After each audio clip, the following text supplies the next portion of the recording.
नमस्कार दोस्तों और किसान भाइयों, ओकाना किसान उत्पादक कंपनी में आपका स्वागत है। आज हम किसी एक टॉपिक को लेकर के वीडियो बनाए हैं जिसका नाम है मिट्टी जांच क्यों ज़रूरी है और एफपीओ हर किसान के लिए क्यों ज़रूरी है।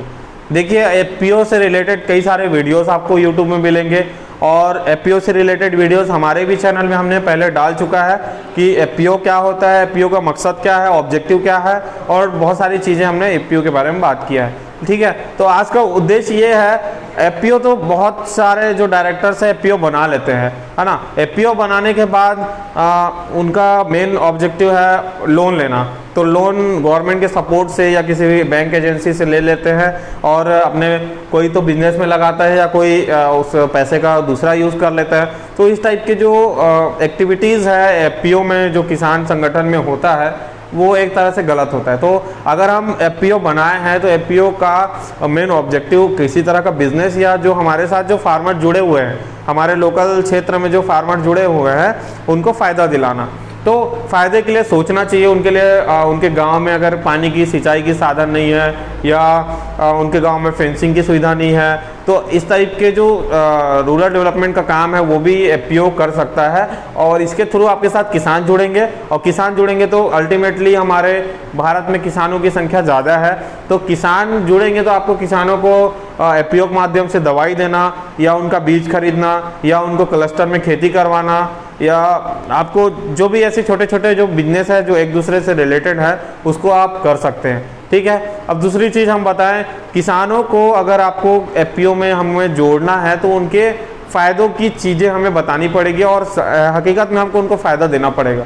हम ये नहीं कर सकते कि हम बड़े से बात कर लिए और एफपीओ में उनको शेयर राशि करवा के बाद में उस बात को ध्यान न दिए, तो ऐसे में क्या है हमारा इमेज ख़राब होता है उनके सामने। इसलिए हमें अगर बात करना है तो सही चीज़ों के लिए बात करना है, जो एफपीओ हम उनको जो बेनिफिट दे सकते हैं उसी बेनिफिट के बारे में हमें बात करना है। ओके, अब एफपीओ में जैसे कि हमारे एफपीओ की मैं बात करूं तो हम सॉइल टेस्टिंग का एक प्रयोगशाला डाले हुए हैं। तो सॉइल टेस्टिंग लैब में हमारे पास रेगुलर मिट्टी आती रह रही है, 10 सैंपल 5 सैंपल जैसा भी है रेगुलर आ रहा है। ठीक है, धीरे धीरे अवेयरनेस का प्रोग्राम भी हम कर रहे हैं। हमारे यूट्यूब चैनल के माध्यम से आपको ये सब पता भी चल रहा होगा कि हम गांव-गांव में जा करके अवेयरनेस प्रोग्राम कर रहे हैं जिससे जागरूकता आ रही है किसानों के बीच कि मिट्टी जाँच क्यों ज़रूरी है। बस उसी टॉपिक को लेकर के मैं वीडियो बनाया हूँ कि अगर आप एफपीओ में जुड़ना एक अलग मुद्दा है और सॉइल टेस्टिंग एक अलग मुद्दा है। ठीक है, तो हमारे एफपीओ में अगर आप जुड़ते हैं तो आपको सॉइल टेस्टिंग जो है, आपको सॉइल टेस्टिंग फ्री में करके दिया जाएगा, लेकिन शेयर राशि आपको कंपलसरी सभी किसानों को करना पड़ता है। अब बात आती है भाई सॉइल टेस्टिंग तो गवर्नमेंट करता है, आप चार्जेस क्यों ले रहे हैं? क्योंकि हमारा ये प्राइवेट इंस्टीट्यूट है और हमारा केमिकल का कॉस्ट आता है, लेबर कॉस्ट आता है, लैब एस्टेब्लिश करे हैं तो उन सब का कॉस्टिंग को हम इंक्लूड करके अगर जोड़े तो बहुत ही कम प्राइस में आपका सॉइल टेस्ट हम करते हैं, मात्र 500 में। ठीक है, तो हमें अगर एक जगह हम इसको नोट डाउन कर लेते हैं, 500 में अगर हम करवाते हैं सॉइल टेस्ट तो हमें जो कॉस्टिंग है फर्टिलाइज़र का उसका देखना पड़ेगा। जैसे अगर हम राइस की बात करें, ठीक है, तो राइस में पर एकड़ में, ये मार्कर अच्छे से नहीं चल रहा है, जैसे ये भी उसी हाल का है, तो अपना जैसे देखा जाए तो सॉइल टेस्टिंग में हमें 500 का कॉस्ट आता है पर एकड़। 1 एकड़ की हम बात करें तो हमें 3 तरह के फर्टिलाइज़र हम ज़्यादातर यूज़ करते हैं हमारे खेतों में। डीएपी है, यूरिया है और वहीं हमारा पोटेशियम है, पोटाश है। ठीक है, जिसे हम एनपीके के नाम से इसे जाना जाता है। ठीक है, तो डीएपी आज का रेट चल रहा है आपका, एकदम मिनिमम बात करें तो 1200 से चालू हो जाता है गवर्नमेंट रेट, उसके बाद में आपको मार्केट में 1600 तक के इसका रेट पहुंच जाता है। ठीक है, वहीं यूरिया मार्केट में 350 गवर्नमेंट रेट में बोला जाता है, लेकिन हमें ये 500 से 600 के बीच में ही मिलता है। वहीं पोटेशियम 1000 से लेकर के 1500 और कहीं कहीं पे अगर इसे और भी अच्छा क्वालिटी वाला पोटेशियम चाहिए तो वो आईसीएल कंपनी का, तो वो आपको 2000 तक के भी रेट ज़्यादा है। ठीक है, तो ये सारे फर्टिलाइज़र का अगर हम कॉस्ट देखें, अगर इसको हमने 50 kg का किया डीएपी, 50 kg हमने यूरिया किया, एक बोरी की बात करें, एक बैग की बात करें। ठीक है, एक बैग की बात कर लेते हैं, और यहाँ पे हमारा 50 kg पोटास। ओके, तो हमारा कॉस्ट कितना जा रहा है 1622, और 22 के बाद में यहाँ पे 2000 रुपये और मिला दिए, तो 4200 रुपये। यहाँ पे आपका 2200 हो गया, और 2200 में 2000 और मिला दिए, तो आपका 4200 रुपया हो गया। ठीक है, 4200 से लेकर के 5000 तक के जो आपका प्राइस है वो आपके फर्टिलाइज़र कॉस्ट में जाता है। मतलब फर्टिलाइज़र की लागत जो है वो आपको ये धान की फसल में इतना 5000 रुपये का मिनिमम आता है। बाकी तो आप दवाई जो डालते हैं, है ना, ग्रोथ के लिए दवाई डालते हैं या हर्बिसाइड डालते हैं, इसके बाद में आपको तना छेदक की समस्या ज़्यादा होती है तो उसके लिए दवाई डालते हैं। तो ऐसे ऐसे 1 एकड़ में आपका लगभग 10,000 का कॉस्टिंग आपका आ जाता है। एक एवरेज वैल्यू है 10,000 का आपका आ जाता है। लेकिन अगर आप सॉइल टेस्ट करवाते हैं तो आपको ये पता चल जाता है कि आपके खेत में कितना न्यूट्रिएंट है। अगर हम बात करें 100% की बात करें, परसेंट में आपको ज़्यादा अच्छे से समझ आएगा, तो 100% अगर हमको पता करना है और हमने सॉइल टेस्ट किया तो हमको पता चल गया कि भाई 60% हमारे खेत में ऑलरेडी नाइट्रोजन या यूरिया है।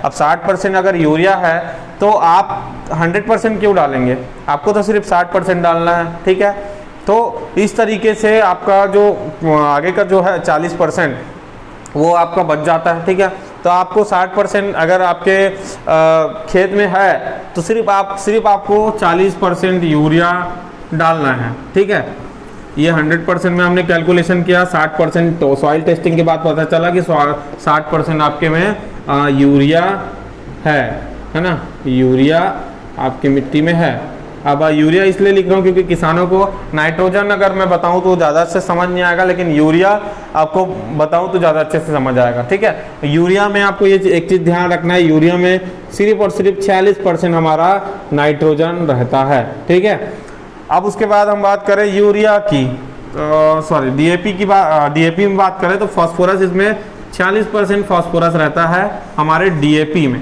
ठीक है, और हम टेस्ट जब करते हैं तो हमको ये भी पता चलता है कि फॉस्फोरस क्या हमारे ज़मीन में हाई है या लो है। अगर हाई है तो हमको ये 46% डीएपी में मान के चलो 50 kg हम डाल रहे हैं, तो 50 kg में हमको सिर्फ और सिर्फ 25 kg ही डालना पड़ेगा। अगर हमारे यहाँ हाई मात्रा में अगर हमारे यहाँ फास्फोरस है खेत में तो हमें ये जो है इसका मात्रा कम करना पड़ेगा, तो हमको सिर्फ 25 kg डालना पड़ा। अब फिर अगर हम ऐसे ही अगर निकालें तो समझो 30 kg हमको यूरिया डालना है, 30 kg हमको डीएपी डालना है और 30 kg हमने कुछ और पोटेशियम फर्टिलाइज़र डाल दिया, तो अब हमारा कॉस्ट कम हो जाएगा। ये हो गया आपका 1000 का। फिर आपका डीएपी आप लेते थे, सॉरी यूरिया जो था, तो यूरिया में आपको मान के चलो 400 का ही यूरिया लगा, और यहाँ पे आपका 1500-2000 जा रहा था, यहाँ पे 1000 का लगा, तो यहाँ पे टोटल कितना हो गया 2400 रुपये आपका इनका मतलब कॉस्ट आया, सिर्फ फर्टिलाइज़र का कॉस्ट आया, वो भी सॉइल टेस्टिंग के बाद। ठीक है, अब मैं बताऊँ कि हमने हाई की बात किया, जब मतलब आपके खेत में अगर nitrogen, phosphorus, urea, potash, DAP इसकी मात्रा ज़्यादा है तो आपको कम कॉस्ट लगेगा। लेकिन अगर आपके खेत में ये तीनों मात्रा कम है और आप उसमें कम खाद डाल रहे हैं और आपके फसल की ग्रोथ नहीं हो रही है, तो आपको लगेगा कि मेरे फसल में बीमारी है या मेरे मिट्टी में कोई बीमारी है जो हमारे फसल को ग्रोथ होने में या वृद्धि होने के लिए रोक रहा है। तब आप क्या करते हैं, बहुत सारे ह्यूमिक एसिड लाइक प्रोडक्ट है और बहुत सारे ऑर्गेनिक खाद हैं, क्या क्या पता नहीं डालते हैं हम लोग खेत में, ताकि हमारा ग्रोथ अच्छा हो। और कंपटीशन की भावना से हम लोग चलते हैं कि बाजू वाले की जो खेत है उससे हमारा खेत और अच्छा दिखे, अच्छा प्रोडक्शन आए। इस लालच में हम क्या करते हैं, हमारी मिट्टी को बर्बाद कर देते हैं।